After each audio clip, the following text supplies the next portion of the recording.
Hi there, in this episode... Oh my god, right, okay, so I've just taken that out of the pot thinking it was going to be a really deep root ball, and there is nothing on it. And on the back it tells me that it's got a prune code of 3. I don't know what that means. Right, so today, or should I say this evening, it's a beautiful evening, not too hot, not too cold, it's Goldilocks tonight, it's just right. And I've got a plan for a new clematis. Clematis. You say clematis, I say clematis. Doesn't matter. Beautiful thing that grows and comes back year after year. So we are in Cordyline Corner. And Joey knows something exciting is about to happen. He's suddenly perked up. He's got a waggy tail. He's sniffing around. He keeps following me like a little shadow. Let's just set the scene, shall we? You may remember from such times as Cordyline Corner podcast, when my husband brought back a cordyline, which is an architectural plant. It's burgundy brown, some orange stripes along the spear-like palms, if you like. I think it's a bit municipal bed.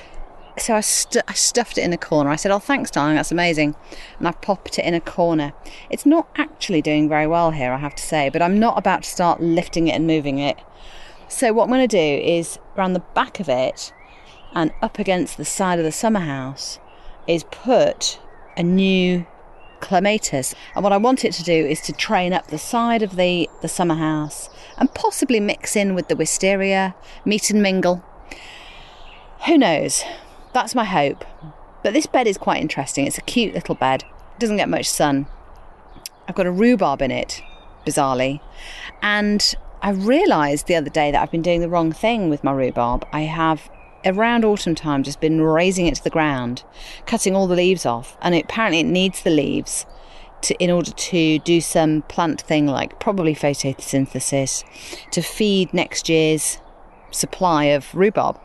So I've left it alone. May attack it a little bit more later on in the year, but I'm leaving it alone for now. We've had the rhubarb off it. It wasn't very nice. We'll gloss over that. Next to that is this brilliant thing called Mighty Phil. I don't know what the Latin is for it, but Mighty Phil looks like he's gone away every year. And like the cowboy that he is, he returns with all his fancy feathers and big plumey feather duster style brush heads and flowers, and it looks stunning. And then next to that, I'm having a bit of a go with the gladioli. But that is not really plumping up in the way that I'd like it to. It's not in full sun. So sorry, gladioli, Gladys, the gladioli. You're looking like a bit of a runt of the litter, unfortunately, so... I'll see what I can do with that later, but for now we're going to be putting a hole in the ground. And I think I've got my eye in for how big the pot is and what sort of depth the hole it needs, and I think we're going to get that level of satisfaction. But just on top of where I'm going to go, I have had... Woo! Hey, it works! There's a little frog. Oh, brilliant. I have had a little... drip tray. I say little, it's massive drip tray, circular drip tray, plastic one, in this corner because it's gone very dry, and I've put a load of stones in it from the beach, and then occasionally I'll top it up with water. Go away, Mozzie, go away. Okay, so I'm going to move that, and I know it works because the little frog has just cleared off. I'm not surprised.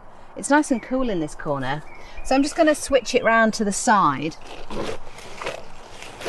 and give it some fresh water, and then I can reclaim that land from the frogs. Oh, I can see a few of them twitching underneath.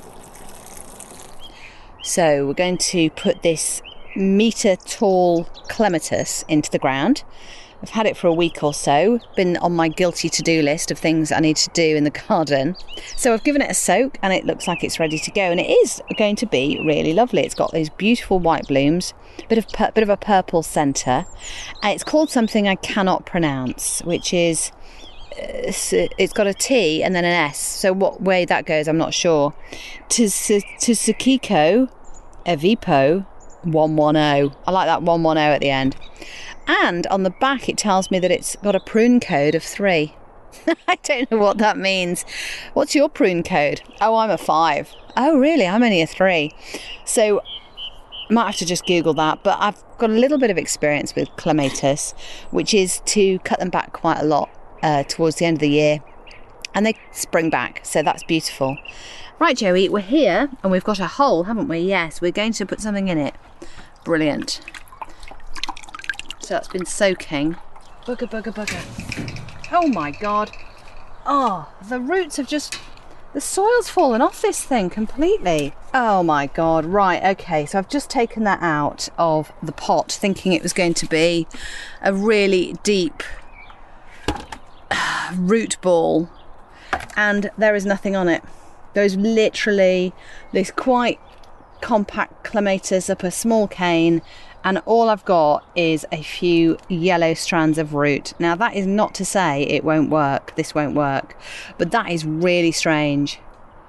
And I wonder if there's something in that that's eating it. Look, there are some white roots there that have just come away. Ah, this doesn't look good. Do you know what, sod it, I'm going to put it in the ground. If it's a triumph, it's a triumph. There are loads and loads of slug eggs in here.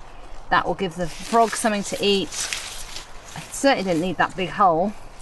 And that is going in there with a wing and a prayer. I'm going to need some compost around that. There's just nothing to hold it into the ground. So I've got some of that professional growing medium left from the other episode. I spent a small fortune on unknowingly and was too embarrassed to say I didn't want it. Yes, no, I'll pay that much for that. So I'm just going to whop some of this on to this very sorry situation of the rootless clematis. You know, I suspect that a lot of garden centres, having not been open for very, very long since lockdown eased, is that they had a lot of plants knocking about that are being bought up later. I mean, normally I'd buy that a month before I did and put it in the ground, and actually it's developed a lot of slug issues. You know, maybe not. Maybe it's just one of those things, or maybe the conditions were right for a lot of things to eat, roots and whatnot. So that's that in the ground. That's another job done. And looking at the picture of the clematis on the label, the flowers are kind of big, hand-sized white petals with a really attractive purple centre, sort of fluffy purple centre.